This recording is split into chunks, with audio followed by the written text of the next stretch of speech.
Have you ever wanted to go on a scuba diving vacation? Well, I just got back from my first one and I want to tell you all about it.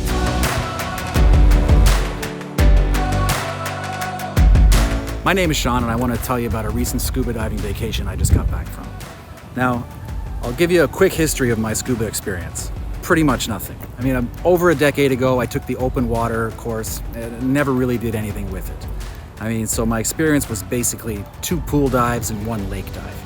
Now, I just turned 47, and I thought to myself, if I'm ever really going to try scuba diving, I better get on with it. On a whim, I popped into my local dive shop, the Toronto Scuba Center, and spoke to the owner, Peter Mikhail.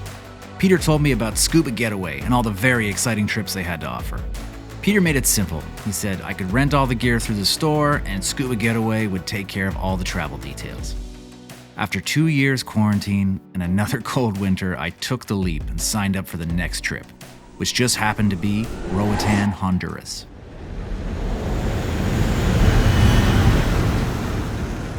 From Toronto, we flew Sunwing directly to Roatán. After a short drive, we arrived at Infinity Bay Spa and Beach Resort. This place was fantastic.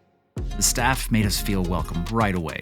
As we explored the resort, I was very impressed with how beautiful the property was. The landscaping, the pools, the beach were terrific. We checked into the resort's on-site dive shop and got ourselves organized for the week's dives. The resort provides a scuba valet service, which meant that we didn't have to carry all of our stuff to and from the boat every day, which was greatly appreciated. I signed up for this trip on a bit of a lark, and I wasn't sure what type of people would be along for the ride. And admittedly, I was nervous I wouldn't fit in. I'm a little bit older, and I have basically no experience. But let me tell you, I was completely blown away at how cool everybody was.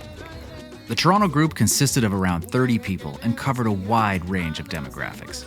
We had people in their early 20s all the way up to a very inspiring man named Christopher in his mid-80s. Everyone was really down to earth.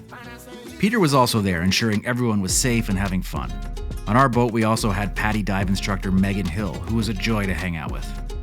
There were a number of new divers being certified on this trip, and there were also people with hundreds of dives under their belts, so we had all levels of dive experience. But what I loved was how inclusive and supportive everyone was. Every day, directly in front of the resort, we boarded our boat, named the Little Girl. Lindey was our local dive master for the week, and we were so lucky to have him. Lindey is a very confident leader. He's super knowledgeable and also just a great guy to hang around with. And he never scoffed at any of my annoying questions. Once Lindey gave us the dive briefing, we geared up and jumped in the water. The diving was amazing. Stunning coral reefs. We saw eagle rays, lobster, grouper, pufferfish, and squid, just to name a few. The first dive site we hit was dubbed the West End Wall, and it was spectacular. This site consists of an enormous wall of coral outcroppings that features an abundance of sea life. We also did 2 wreck dives. The first was called El Aguila, or the Eagle. This freighter originally sank in 1989, but was salvaged and brought to Roatán in 1997. And it was sunk in 100 feet of water for scuba divers. We got to penetrate the wreck briefly, which was really cool.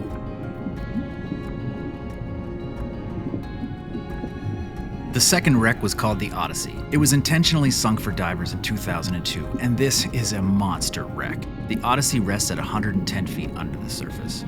It's 300 feet long, 50 feet wide, and 85 feet tall. This freighter is Roatán's largest wreck, as well as one of the largest in the Caribbean. Next up was a night dive. This was my first night dive, and honestly, I didn't know what to expect, but in hindsight, I think this was my favorite dive of the week. We geared up just before the sun set and entered the water, moments after the sun dipped below the horizon, which was such an incredible experience. The only source of light we had were our waterproof flashlights, which scuba divers call torches. One unexpected and truly amazing aspect of night diving is the fact that you get to see the true colors of the sea life and the environment, because there's no light contamination from the sunlight being filtered through the seawater.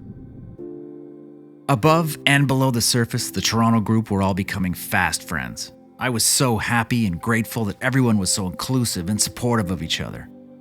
On a surface level, one would assume scuba diving is a very solo experience. I mean, you're underwater, you've got no ability to speak or hear anyone. But in practice, the opposite is true. I was happy to discover that scuba diving is an extremely social activity. When you buddy up and you all move together as a group, everyone is constantly checking each other to ensure that everyone's safe and having fun. Afterwards, everyone gets to relive the dive by sharing what they saw, and they can reflect on their favorite moments. The week wasn't all about scuba. Midweek, we went to the West End and hit a karaoke bar. I think this is the night that the group really bonded together and friendships were solidified. I can't describe how much fun everyone had. The big finale of our Roatán trip was dubbed Cara. This was our chance to literally swim with sharks. Cara means face to face, and you'll see in a moment that this name is no exaggeration. The local dive master gave us a very thorough step-by-step briefing. Admittedly, anxieties were running a bit high. We were told that the sharks we were going to encounter were reef sharks, and they don't really care about humans at all. I wasn't too nervous until I noticed the dive master's chainmail gloves littered with bite marks. But Peter was there working closely with him, so I knew everything would be fine. We descended down to 75 feet, where the reef sharks hang out. Once at depth, we could swim around side by side with them. Our faces were only inches from theirs. I could hear Robert Shaw speaking as we swam eyeball to eyeball with these 6-foot-long sharks. It was such a thrilling experience. After around 25 minutes, we were told to line up and sit tight as the sharks were given a bucket of fish. Watching them thrash around and feast was mind-blowing, and only at this point did I really clue in why he needed those metal gloves. Personally, I got a lot more out of the swimming portion of the shark dive. Just being that close to these amazing creatures and looking at them in the eye was beyond thrilling. The week was wrapping up fast, but we had one more afternoon dive. We asked Lindey to take us to his favorite place, which turned out to be the first place we dove, the West End Wall. It was such a great opportunity to revisit the first dive at the end of the trip. That dive site is a fairly simple and shallow drift dive along a coral wall. But I had developed so much more confidence in my abilities and my gear, and I was able to enjoy it on a much deeper level. While floating there weightless along the West End Wall, I reflected on the week's adventure. Over the 6 days in Roatán, I had spent 12 hours submerged underwater in these alien landscapes that were both thrilling and serene all at the same time. Deep in thought, I surprised myself with what I enjoyed most. It wasn't what I thought. It wasn't the wrecks and the sharks, although those were really thrilling and very exciting. I loved these shallow reef dives.